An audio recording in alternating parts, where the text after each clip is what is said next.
Ta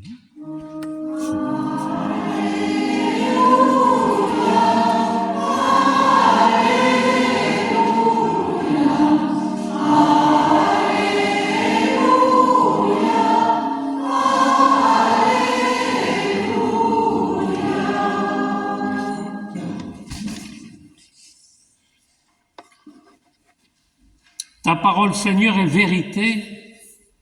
Dans cette vérité, sanctifie-nous. Alléluia, Alléluia, Alléluia, Alléluia.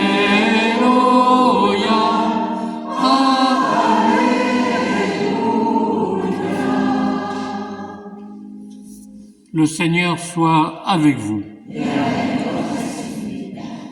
Bonne nouvelle de Jésus-Christ selon saint Marc.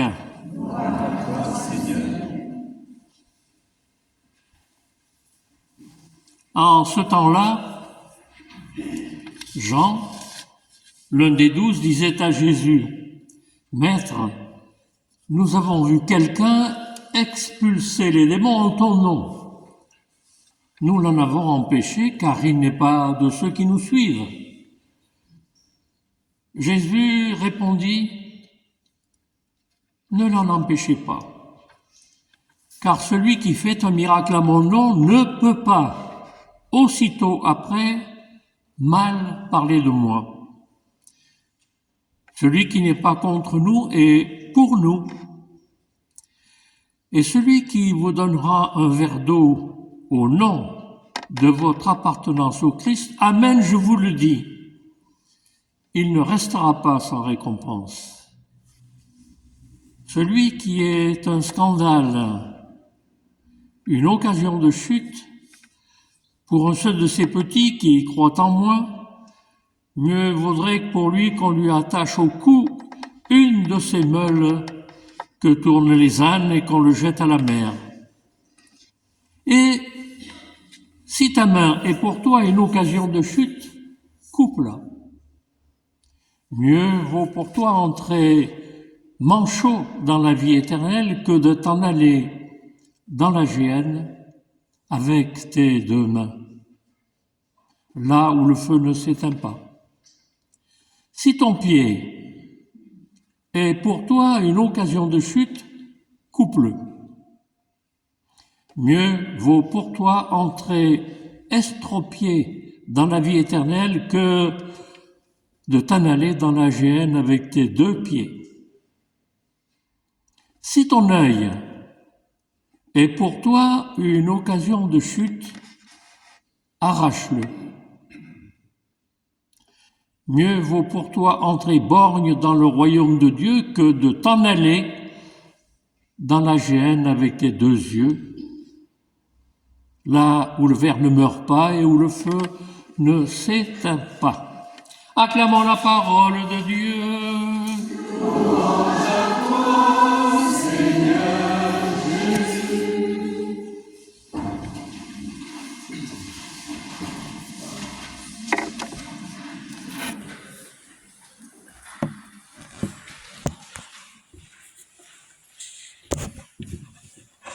Effectivement,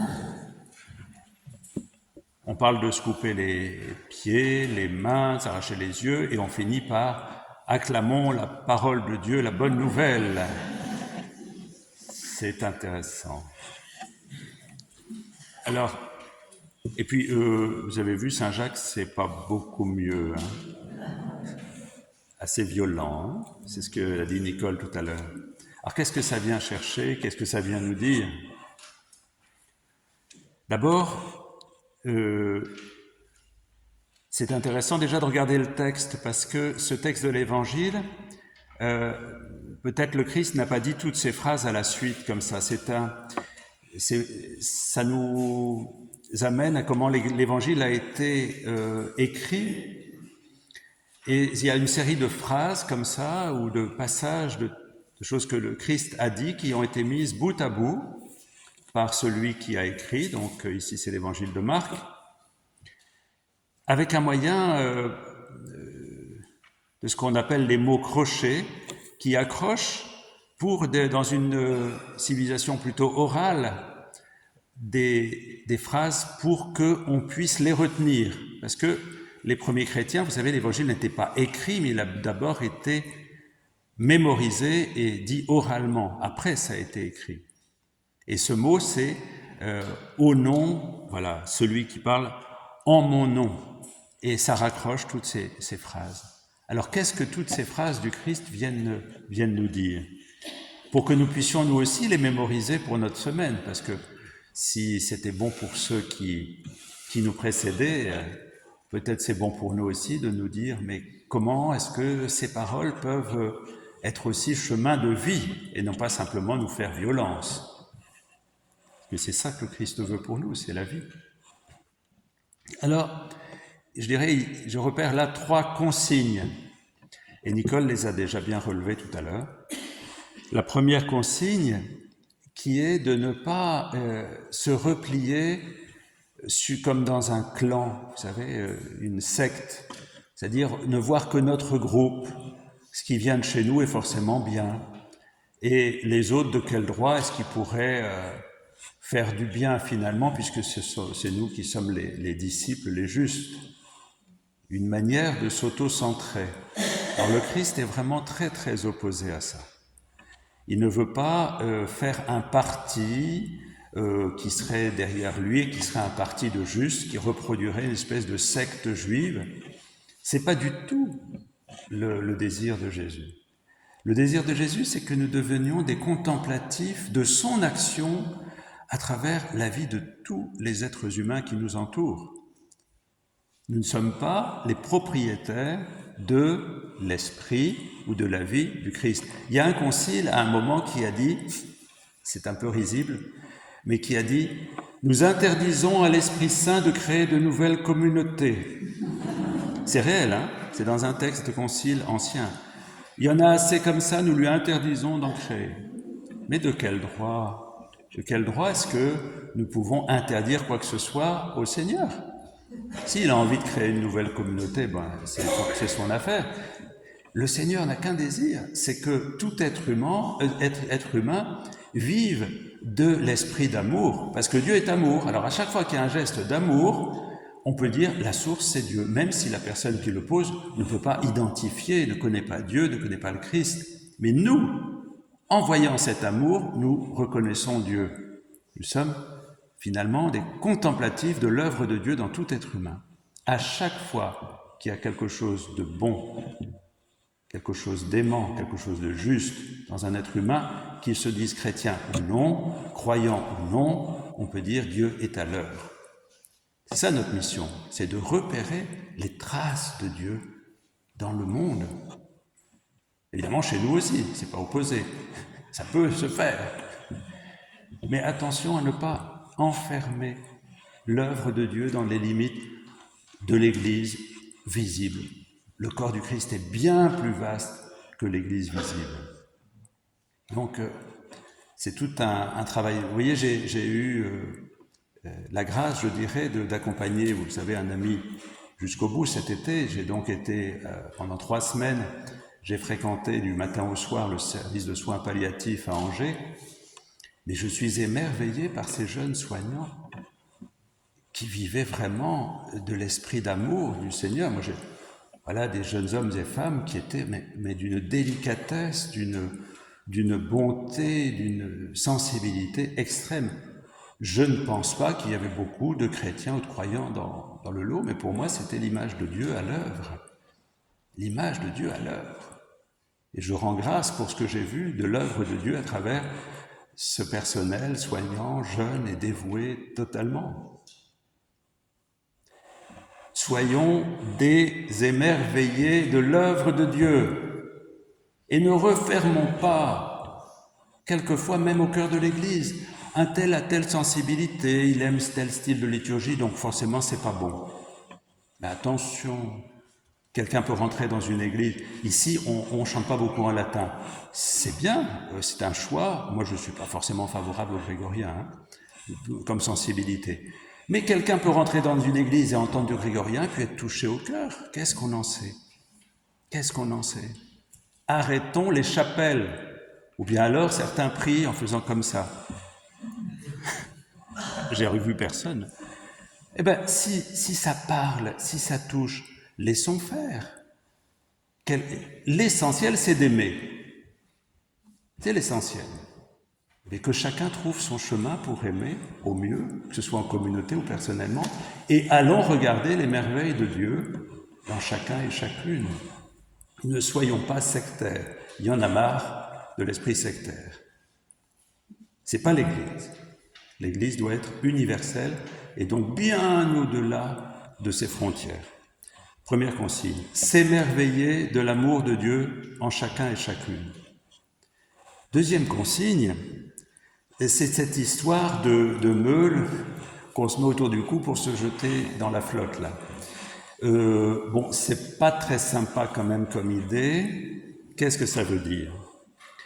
Ça veut dire que tout homme est une histoire sacrée. Et quand on s'approche d'un être humain, nous devons avoir un respect infini. Attention aux paroles qui tuent. Attention aux regards qui tuent. Notre regard doit être un regard qui permet à l'autre d'émerger au meilleur de lui-même. On peut casser quelqu'un sur le plan de sa foi si on n'a pas ce respect. On peut casser quelqu'un sur le plan de son humanité si on n'a pas ce respect. Et le Christ est très, très grave là-dessus. C'est pour ça qu'il emploie des images fortes. Vous inquiétez pas, c'est un oriental, Jésus. Donc il va quelquefois un peu fort dans les images. Mais ça veut dire quelque chose d'essentiel. Nous devons avoir pour la vie de l'autre, pour son intériorité, aller avec énormément de chasteté dans le sens de ne jamais dire quelque chose qui pourrait l'abîmer, mais au contraire, que toute parole que nous disons le fasse émerger, la fasse émerger au meilleur de lui-même ou d'elle-même. Donc attention, le Christ nous demande dans un premier temps de nous émerveiller du don de Dieu et de l'esprit et de l'amour dans tout être, et dans un deuxième temps, il nous dit attention, soyez d'un respect infini pour ce qu'il y a au plus profond de celui qui est à côté de vous. Que toutes vos paroles, tous vos gestes soient des gestes qui permettent à l'autre de grandir. Troisième consigne, c'est cohérent quand même si ça a été rabouté par des mots crochés, ça va ensemble. La troisième, eh bien, c'est cette histoire de se couper les mains, les pieds, s'arracher les yeux. Je ne pense pas que le Seigneur nous demande de mettre ça en pratique de manière concrète. Rassurez-vous, vous pouvez garder vos mains, vos pieds, vos yeux. Bon. Qu'est-ce que ça veut dire? Et Nicole l'a bien dit tout à l'heure. Ça veut dire qu'il faut vraiment que toutes les capacités de relation qui sont en nous, effectivement, les pieds nous entraînent, nous permettent d'aller vers l'autre, les mains nous permettent de serrer les mains de l'autre, nos yeux permettent de regarder avec tendresse, eh bien, que tout ça ne se renverse pas en regard qui serait un regard dur, en gestes qui seraient violents et en pas qui ne respecteraient pas le rythme de l'autre. Mettons toutes nos capacités de relation comme des capacités d'amour, de patience, de paix. Vous avez entendu l'oraison? Dieu qui donne la preuve suprême de ta puissance lorsque tu patientes et prends pitié. Vous voyez? Ça, c'est notre feuille de route. Que nous soyons avec tout ce que nous sommes, eh bien que tout contribue à l'amour, que tout contribue à la relation, que tout contribue au dialogue, que tout contribue à une véritable vie fraternelle et communautaire. Bon, c'est une belle feuille de route pour la semaine, vous ne trouvez pas? Donc, s'émerveiller du don de l'autre, du don qu'est l'autre, respecter infiniment ce qu'il y a dans l'autre, et mettre tout ce que nous sommes dans le quotidien de nos vies au service de l'amour. On fait le point la semaine prochaine.